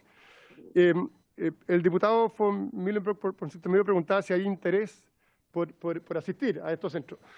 Ojo, diputado, que no hay que confundir acá lo que es la educación propiamente de adultos, donde van estos 5 millones de adultos que hoy día no han terminado, con el proyecto. El proyecto no se dirige a los adultos que no han terminado su enseñanza media, sino que a los niños que están en edad escolar y que abandonaron el sistema educativo. Y respecto de ello, obviamente que tiene que ver con la pregunta anterior, ¿cierto? Hay un grupo que tiene un alto interés y por eso hoy día va a los centros de formación de adultos, y otro grupo que lamentablemente va a haber que reencantarlo, y por eso la modalidad apunta precisamente en esa dirección y es parte del objetivo de la política. Sí creemos que dejar las cosas como están hoy día hace que sea muy difícil aumentar el número de niños y jóvenes que se reincorporan, porque la educación de adultos es poco atractiva para esos niños. Y por lo tanto, creemos que la modalidad va a catapultar y va a proyectar una mayor resistencia. Después hay dos temas que los quiero abordar desde distintos puntos de vista, que son la gradualidad y un incremento en la subvención. Bueno, obviamente que hay también, voy a entrar al tema de fondo, pero existe una restricción presupuestaria que es evidente, ¿cierto? Y que obviamente podemos buscar otras alternativas, pero quiero dejar de manifiesto que existe una restricción presupuestaria que hace que ni por la vía de indicaciones parlamentarias y que en el caso nuestro, sin el debido trabajo con el Ministerio de Hacienda, no podamos ni modificar la gradualidad desde el punto de vista presupuestario, ni aumentar la subvención. Sí creemos que el monto de la subvención es un monto que permite a los establecimientos hacerse cargo de las necesidades de estos niños y jóvenes. Hoy día, de hecho, la educación de adultos recibe cerca de un 70% menos de recursos de lo que se proyecta y ya lo hacen, obviamente no de la misma manera, por eso lo estamos cambiando, pero creemos que los recursos que a través de este proyecto se ofrecen permiten. Obviamente que va a ser parte de un debate permanente, como lo es en el caso de la subvención general, de en qué medida, cuál es el financiamiento óptimo para una modalidad, pero sí creemos que, y los estudios que hemos analizado, apuntan a que lo que se establece en el proyecto como monto de la subvención sí asegura que las necesidades de estos niños puedan ser cubiertas. Ahora, en términos del tema más de fondo, de la gradualidad, al margen de la restricción presupuestaria, el diputado Schilling planteaba, bueno, ¿qué pasa mientras tanto con los niños que van quedando, si le entendí bien, a la cola de la gradualidad, ¿cierto? Y de alguna manera como los vamos moviendo y podrían tener una expectativa que no se ve satisfecha. Si entendí bien, me imagino que a eso apuntaba la pregunta. Bueno, es un efecto, uno podría decir, el efecto no deseado de diseñar un mecanismo gradual que tiene otras virtudes, como poder ir diseñando un mecanismo, en el fondo ponerlo en marcha e ir perfeccionando el diseño mientras monitorear, digamos, la puesta en marcha. Pero también tiene una lógica, y es que, y la lógica de la gradualidad es que se parte por los niños más chicos, porque existe mucho mayor probabilidad de esos niños de poder, a través de la modalidad, reinsertarlos en propiedad en el sistema educativo. Eso no significa que no sea un objetivo respecto de los mayores, pero como lo vimos en el diseño de la modalidad, los mayores, y en particular los que tienen más de 16 años, en general van a ser atendidos por la modalidad, pero en el programa voy a dar literal el nombre, uno es de recompromiso y el otro es de reingreso, ¿cierto? De reingreso. En el programa de reingreso, que apunta, en el fondo, a facilitarles la salida del sistema educativo. Y eso hoy día, si bien no de la misma manera, no con el carácter óptimo que esperamos tenga la modalidad, sí ocurre en la modalidad de adultos. Entonces creemos que frente a la necesidad de diseñar una gradualidad para velar por la adecuada implementación y haciéndonos cargo de las restricciones presupuestarias que también son evidentes, el hecho de partir por los más pequeños permite poner ahí el foco de que se reincorporen al sistema formal en un mayor número y le seguimos dando una alternativa a los mayores a través de la educación de adultos y por lo tanto creemos que de alguna manera se combina, siendo obviamente subóptimo, ¿cierto? Pero se combina de mejor manera los desafíos de la implementación por esa lógica. Y por último, el diputado Ortiz, por su intermedio presidente, planteaba si hay proyecciones, si entendí bien, de profesores que se van a necesitar para esta modalidad, ¿cierto?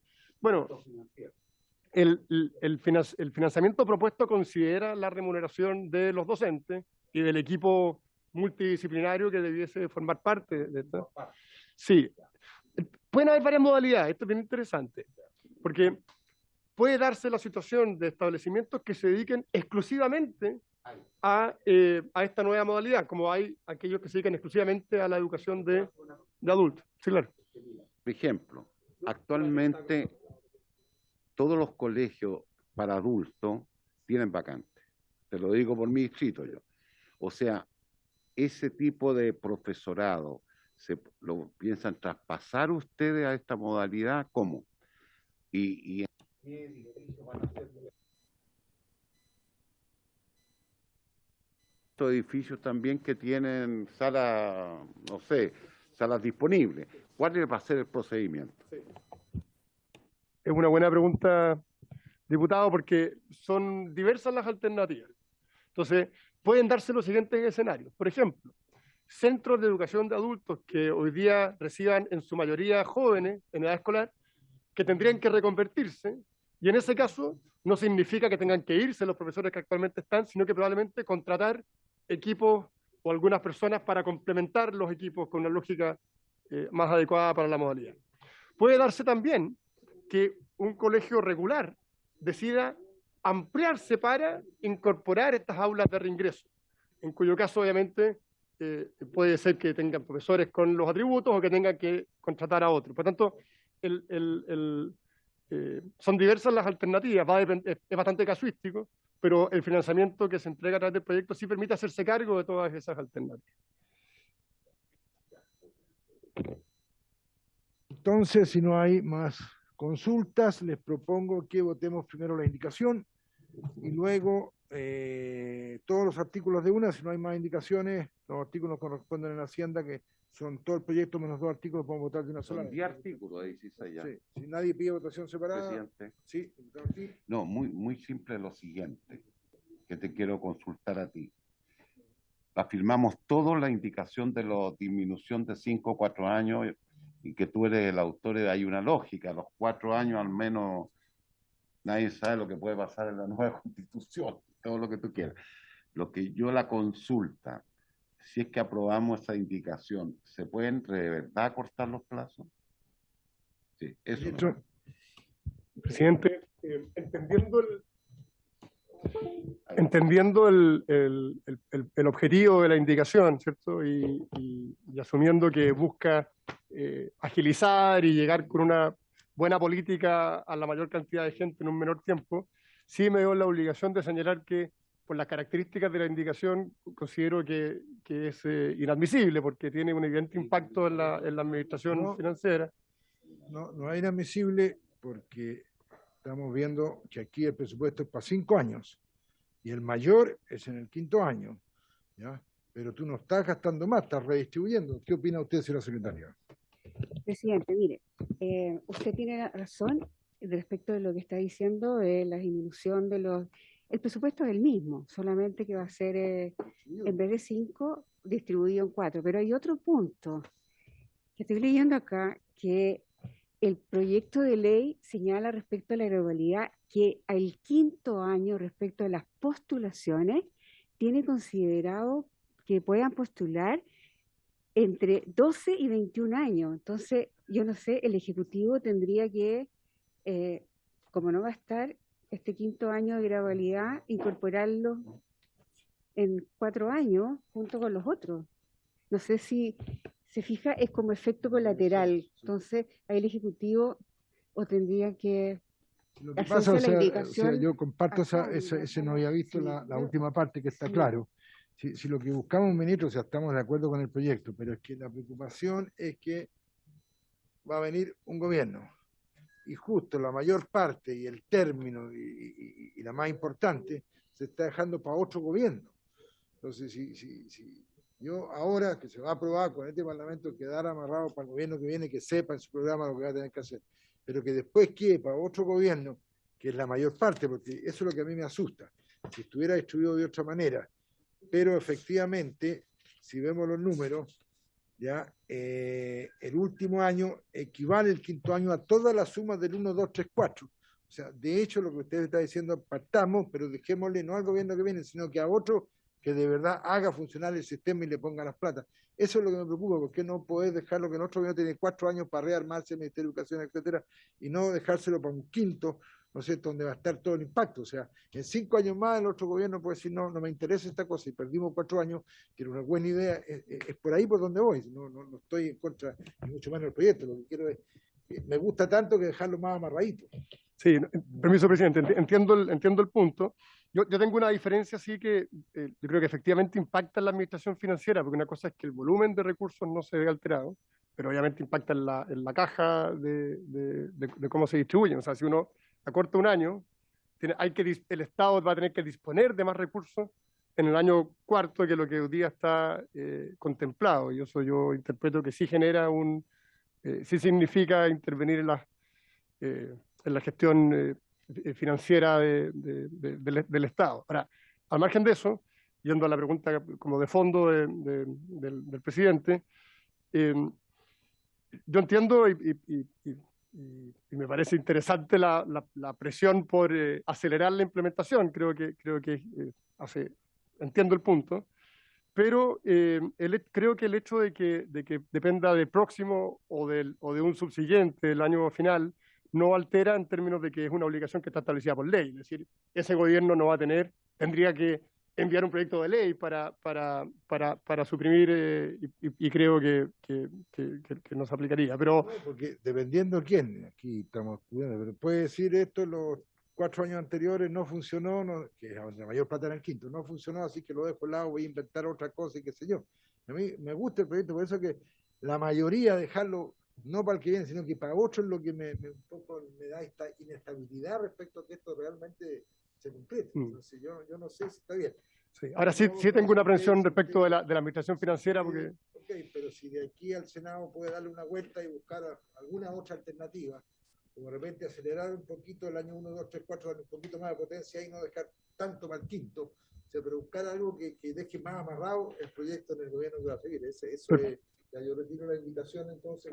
Perfecto, pero asumo ese compromiso de buscar alternativas de acelerar la implementación. No quede tanto al quinto año. ¿Y el resto de los diputados que firman también? Sí, también. Entonces votamos el proyecto tal como está, señora secretaria. Señora Cid.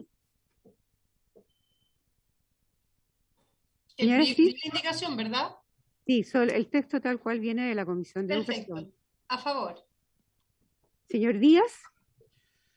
Señora secretaria, brevemente, a mí la verdad es que la lógica del voucher en la educación no me convence. Creo que es un modelo que fracasó y que debiésemos hacer un cambio radical, y esto más bien perpetúa esa lógica. Por lo tanto, voy a votar en contra. Señor Mellado. A favor. Señor Ortiz. A favor. Señor Santana, veo su foto, pero no lo veo a usted. Así no, si es que, pero recién estaba. Señor Santana. Ya. Está. Señor Chilin. Señor von Mühlenbrock. A favor, señorita Presidente, secretaria. señor Lorenzini. Con el compromiso que quede en acta de que le van a dar una vuelta de buscar una alternativa intermedia, ¿no es cierto? No dejar tan fuerte para el último año. 6 a favor, 1 en contra. Diputado informante. Diputado informante, le digo, presidente, don José Miguel Ortiz. No, estamos hablando de diputado. Informante. No, sí, todavía, pero. Entonces, diputado Me toca a mí. Te va a Sí, tocar a don José usted Miguel. informarlo el día jueves. Sí, diputado. Sí, gracias, presidente. Presidente, agradeciendo la presencia del ministro de Educación, yo quiero también comentarle, ministro, por su intermedio, presidente, que ayer terminamos ya la comisión investigadora de los servicios locales de educación, a la cual pertenezco, comisión a la que ha estado trabajando el último tiempo, y allí hay una serie de propuestas, recomendaciones y sugerencias que en algún momento le planteamos a usted, que dijo que las iba a recoger. Y hay una arista que me preocupa, por eso, presidente, le toqué el punto, porque la idea tal vez sería invitar a la SUDERE con respecto al impacto y al efecto que tienen los municipios que están entregando la educación municipalizada, en el caso de la Corporación Municipal de San Fernando. El impacto en el presupuesto es brutal y por lo tanto se requiere tiene que ver con los traslados que claro, están, exactamente. en toda la zona. Entonces, me gustaría invitar a la directora de presupuesto, o en este caso a la subsecretaria de Desarrollo Regional, presidente, a una comisión, o a la comisión, perdón, con el propósito de ver alguna solución donde se puedan postergar los pagos, los descuentos de parte de la SUDERE a esos municipios. No es que no quieran pagar, en el caso de San Fernando hablé con el alcalde y me decía, pero en este momento van a quedar desfondados los presupuestos en este caso de la capital de la provincia de Colchagua. Por lo tanto, ministro, también para que pueda... interesante tener la opinión. Exacto, la opinión del Ministerio de Educación frente a la SUDERE, y invitar también, por supuesto, reitero, a la funcionaria. Consideremos para alguna sesión de las que vienen que pasen la suma urgencia, de dedicarnos un tiempo a educación y a la SUTERE para ver este tema que en realidad se repite mucho, más allá de política. Así es, y absolutamente transversal, y le está pasando a muchas municipalidades que fueron traspasadas con los efectos y los impactos que hemos visto. Agradecer, Gracias, ministro, su asistencia y nos vemos ya en la sala. Yo creo que pasado mañana podría estar en sala el proyecto. Vamos a apurarlo porque se ve muy, muy potente. Excelente. Muchas gracias, presidente. Muchas gracias a todos por haber apoyado esta iniciativa, que efectivamente creemos es un cambio interesante para el sistema educacional chileno. Muchas gracias. Vamos a continuar con el próximo proyecto que tiene que ver con lo del cambio. Vamos a suspender 2 minutos porque lo del cambio de gabinete todavía no llega, ¿no? Ya, suspendemos 2 minutos entonces.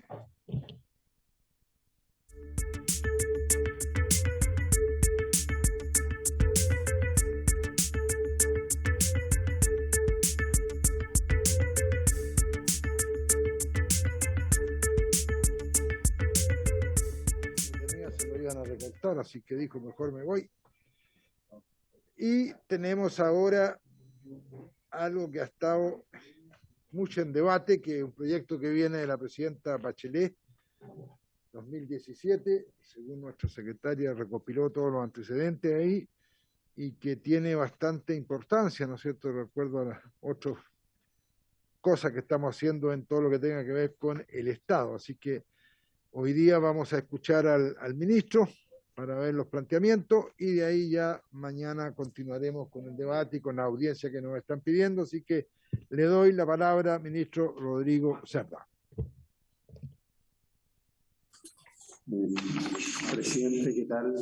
Por su intermedio, bueno, saludar a todas las diputadas y diputados y bueno, también a la gente de la Secretaría de la Comisión.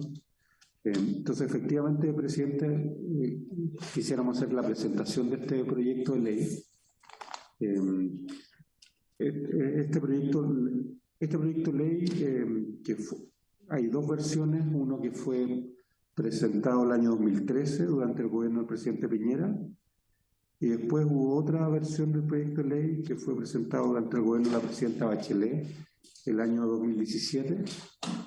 Entonces nosotros lo que quisiéramos hacer justamente es tratar de tomar lo mejor de ambos proyectos, ¿no es cierto?, y poder avanzar al respecto.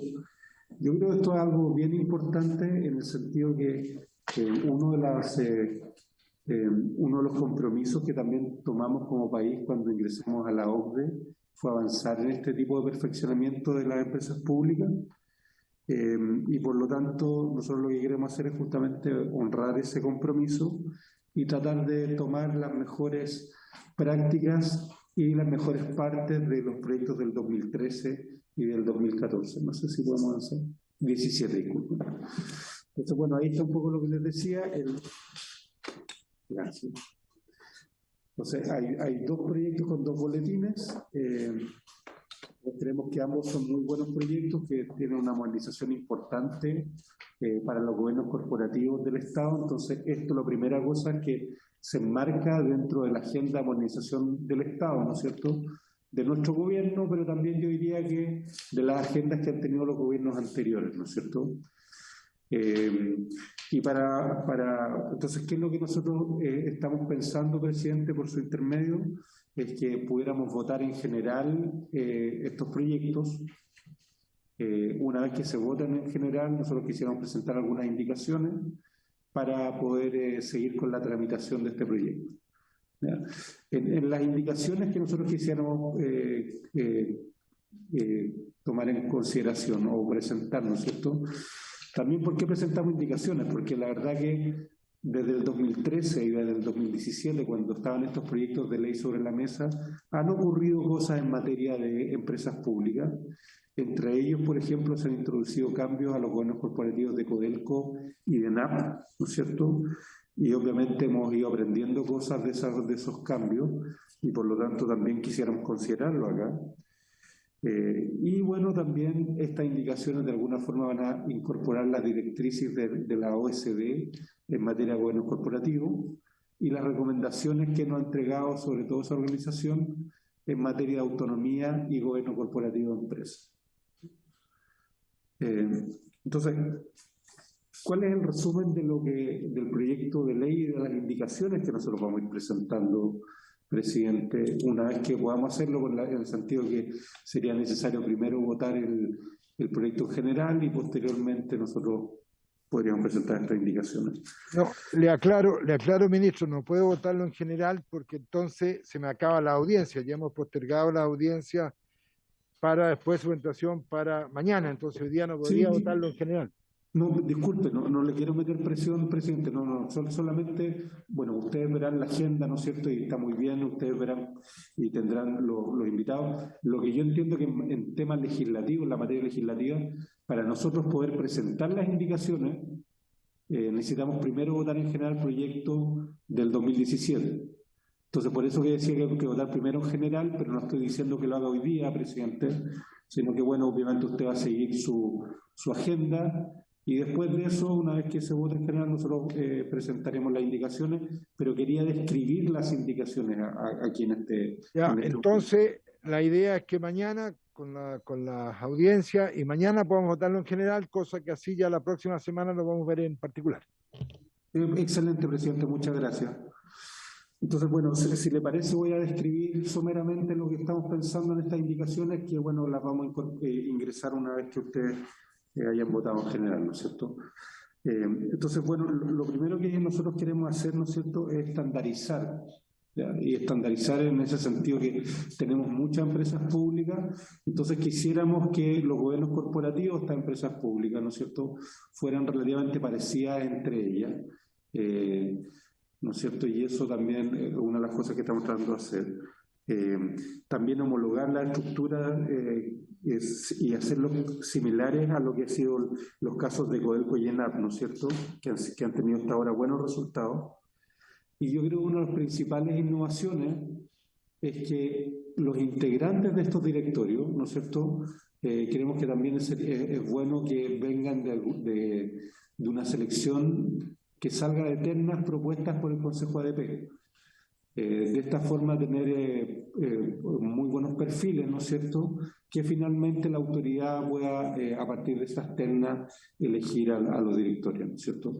Y en términos de la cesación de las funciones, hoy en día, bueno, como son básicamente el comité CEP, que está en Corfo alojado, ¿no es cierto?, es de confianza de la administración de turno, bueno, pueden cambiar simplemente de forma, dependiendo de la decisión de la autoridad. Lo que quisiéramos en este caso es que la cesación de funciones sea causada, ¿no es cierto? De esta forma, lo que estamos tratando de entregarle es más autonomía a los integrantes de los distintos consejos, ¿no es cierto?, directivos de las empresas públicas, y de esta forma darle efectivamente independencia a tanto a los consejeros como a los directores. Consejeros vamos a estar hablando sobre todo cuando estamos hablando del sistema de empresas públicas, y directores vamos a estar hablando en el caso de cada una de las empresas. Entonces, ¿cuáles son los objetivos? Primero que nada, tener un mandato y un objetivo claro.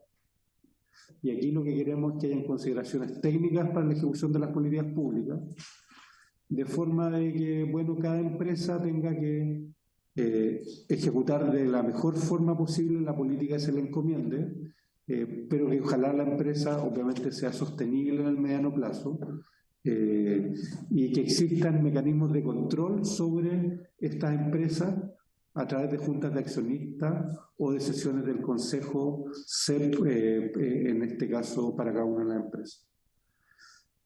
También buscamos que exista un piso de idoneidad, en el sentido que las personas que ejerzan como directores o consejeros, ¿no es cierto?, como le decía, vengan de la alta dirección pública, y eso significa que vamos a buscar también que haya un cierto piso de experiencia y competencia.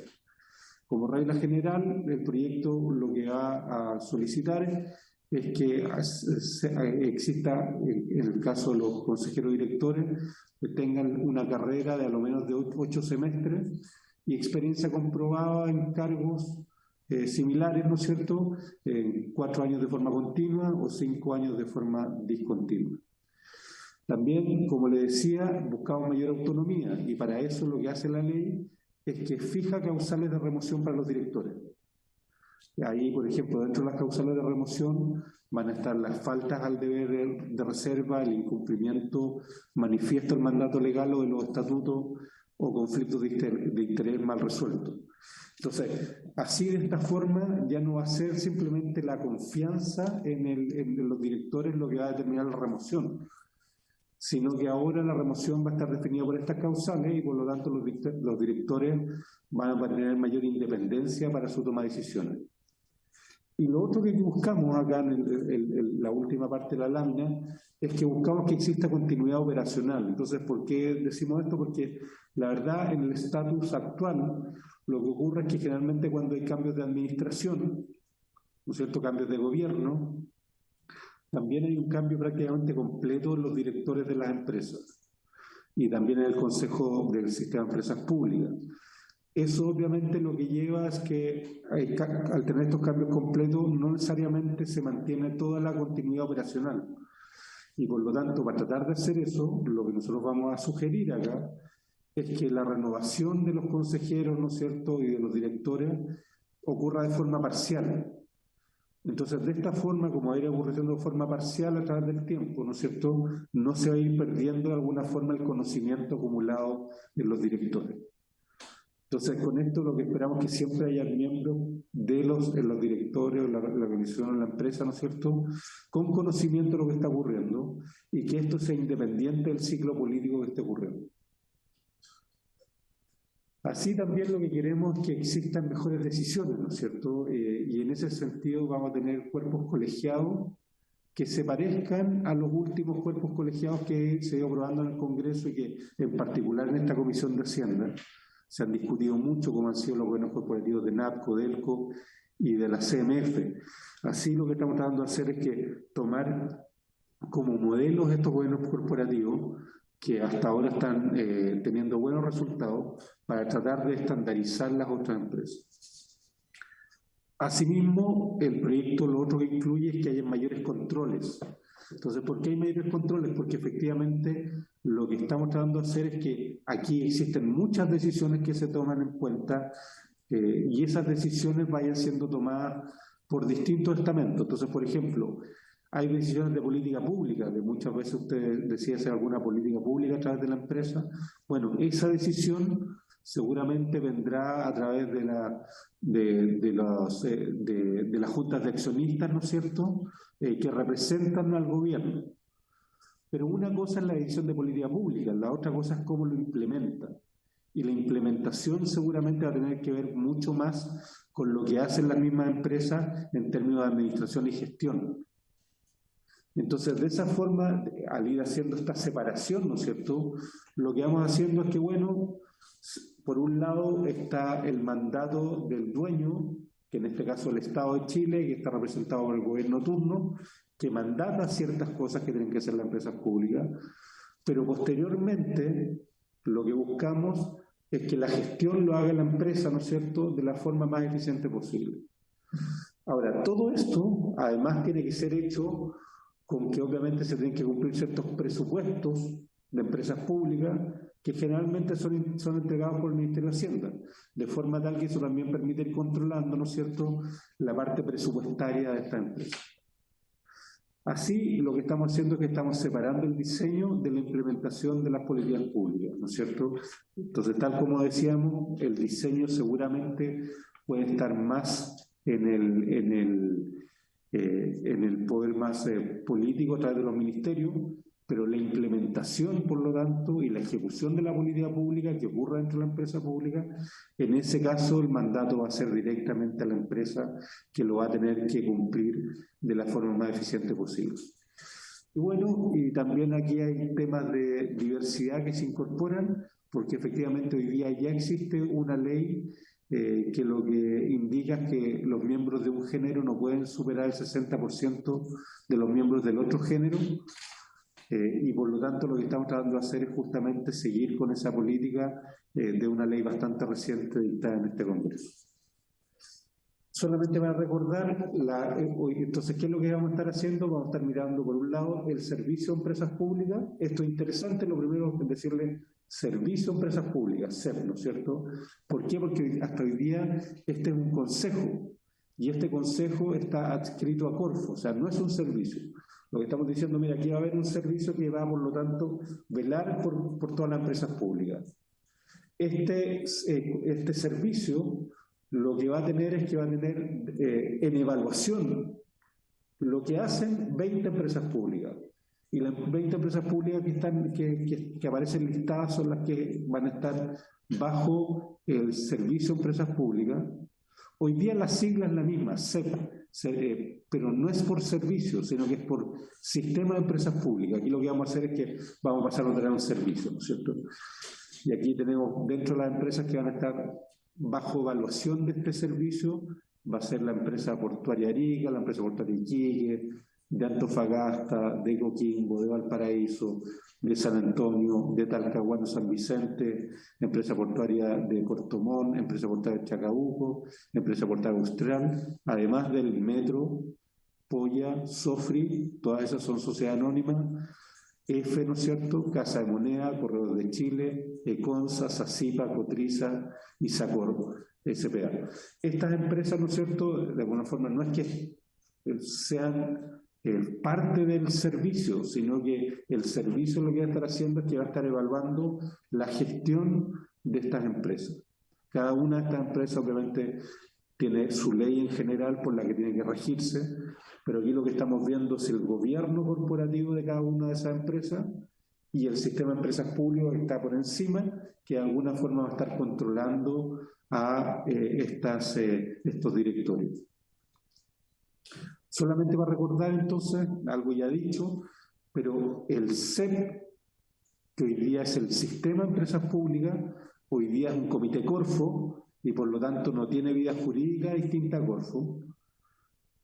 Además se entrega un alto poder a la función ejecutiva del CEP y bueno, como hay una renovación en cada gobierno de la totalidad de los consejeros, es difícil contar con una administración que se mantenga a través del tiempo y tenga un conocimiento adecuado de las dinámicas del sistema de empresas públicas. Eso significa que cada 4 años recomenzamos nuevamente con este proceso de aprendizaje y por eso que creemos también que es bueno tratar de que hayan renovaciones parciales de los consejeros y eso también que permita que la empresa tenga una continuidad o este servicio, no servicio, tenga una continuidad importante. Hoy día los miembros del Consejo del Sistema de Empresas Públicas pueden ser reemplazados en cualquier momento, simplemente con un hecho de confianza.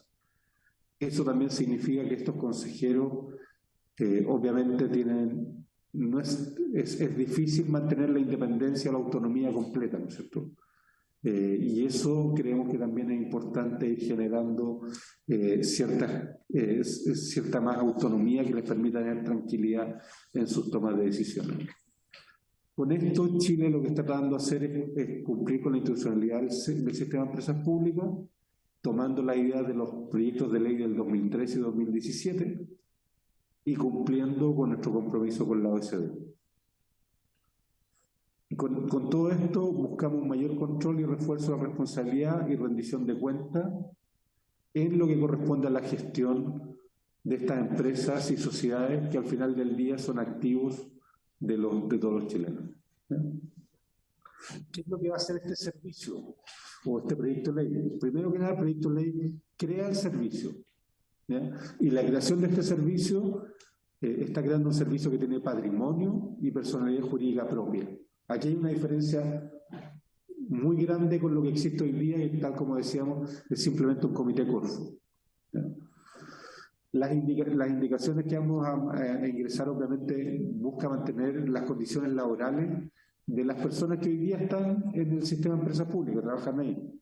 Entonces, en ese sentido quisiéramos darle tranquilidad a ellos, queremos mantener sus condiciones laborales, lo que sí estamos pasando de un comité a un servicio. También reforzamos la independencia de este consejo, porque los miembros van a ser designados por su excelencia de su excelencia Presidente de la República, de entre ternas de ADP. Entonces, el único que va a ser directamente nombrado por su excelencia va a ser quien lo preside, pero el resto van a tener que venir de ternas del sistema ADP. Proponemos un consejo de 5 integrantes y que van a ser renovados por parcialidades. Es importante que este consejo va a tener inhabilidades e incompatibilidades sobre todo relativo a que los consejeros no puedan tener relación laboral con alguna de las empresas, no pueden ser autoridades, no pueden ser ejecutivos de partidos políticos, desempeñarse como ministro de Estado, etc. La relación de este servicio va a ser a través del Ministerio de Hacienda. Así se sigue la tendencia de la gran mayoría de los países de la OCDE, y se sigue con la propuesta del proyecto de ley del 2017. Y para reforzar la autonomía, ya lo hemos dicho antes, pero la cesación de los consejeros será causada. Y además se provee un recurso de reclamación frente a causales graves, para que los consejeros también puedan reclamar en caso que sientan que hay ciertas arbitrariedades, ¿no es cierto? Eso con respecto al servicio. Ahora, con respecto a lo que son las empresas que van a estar bajo la evaluación del CEP. Aquí le voy a dar un par de láminas, presidente, para ir terminando la presentación. Aquí estamos hablando de directorios de las 20 empresas de las que hablamos y las sociedades del Estado, que van a estar bajo la evaluación del CEP. Estos van a venir, estos directorios, de eternas propuestas por el Consejo de AEP. Y bueno, y eso va a permitir que estos directores tengan un conocimiento relevante a las necesidades de la empresa respecto de su administración, porque obviamente cuando el Consejo de AEP los busque va a tener que cumplir ciertos perfiles que van a estar justamente enfocados en el mandato de estas empresas. Se incorpora a este mecanismo la designación de 3 de los actuales 5 directores de la empresa que originalmente se llama FOINSA y que hoy día se llama Desarrollo País. También se incorpora en la función de evaluación, pero solamente en evaluación de gestión, a la empresa TVN, a la empresa de defensa y ENAMI. Entonces aquí básicamente lo que se busca no es que haya control en términos de qué es lo que hacen estas empresas, sino que simplemente evaluar la gestión para generar mejor información para el Estado respecto al cumplimiento de la tarea de estas empresas. El CEP no va a tener injerencia respecto a Banco Estado, Codelco y ENAP, que son empresas que tienen gobiernos corporativos recientemente con cambios. Y finalmente se refuerza el catálogo de inhabilidades e incompatibilidades para los integrantes de los directorios. ¿Quiénes van a poder ser candidatos a directorios? Bueno, van a tener que ser personas que cumplen ciertas características de idoneidad. Primero que nada van a tener que ser personas con carreras que a lo menos son de 8 semestres de duración y con experiencia profesional de a lo menos 4 años continuos o 6 años discontinuos. Son personas que no deben haber sido condenadas por delitos que merezcan pena aflictiva, no tener dependencia de sustancias o drogas estupefacientes, que no hayan sido sancionadas por la CMF o por atentado a la libre competencia, ni tampoco tienen que tener calidad de deudor en un procedimiento concursal de liquidación. Además, estas personas, para que tengan mejor libertad de juicio, no deberían tener interés en actividades que se enmarquen dentro del giro de la empresa, en la que esté nombrado como director, ni tener con la empresa ninguna relación material económica. Entonces eso obviamente, al no tener relación ni con la empresa ni con el giro de la empresa, les va a dar libertad para poder entregar el mejor juicio posible. Y obviamente no tienen que presentar incompatibilidades o inhabilidades como ser ministro de Estado, subsecretario, subsecretaria, jefe o jefe de servicio, diputado, diputada, senador, senadora, consejero, consejera del Banco Central, contralor o contralora y otros cargos, ¿no es cierto?, como altos mandos de las Fuerzas Armadas, y tampoco tienen que tener propiedad o tener el cargo de director de una empresa cuyo giro comercial sea similar al de la ley que estamos, de la empresa que estemos hablando. Y obviamente también tienen que presentar declaraciones de interés y patrimonio, obligación que ya está vigente pero que se reitera. Eso es básicamente las indicaciones que nosotros vamos a querer ingresar, presidente, pero bueno, volver a decir que nosotros creemos que esto en sí es una política de Estado, así lo denota el hecho que hayan proyectos del 2013 y el 2017.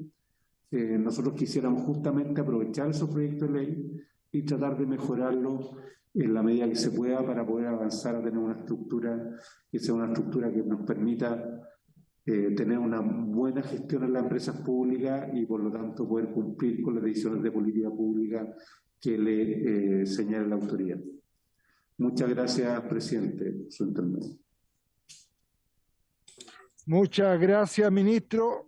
Solo que el diputado Schilling estaba diciendo aquí que dentro de las inhabilidades, ¿no es cierto, diputado Moyano, que el diputado Schilling comentaba, que quite eso de la inhabilidad de más de 70 años, porque si no, él no va a poder... Bueno, entonces la idea es que mañana vamos a tener las audiencias, hacemos debate, votamos en general y de ahí esperamos las indicaciones del ministro para la secretaria la semana siguiente, entonces ya lo votamos en particular. Este es un proyecto que solo está en Hacienda, ya, y entonces que reconsidere lo que decía el diputado Chile en la inhabilidad y no habría problema. Así que muchas gracias, ministro, y seguimos caminando. Chao, ministro. Gracias a ustedes por escucharnos. Habiéndose cumplido el motivo de la sesión, se levanta. Muy bien.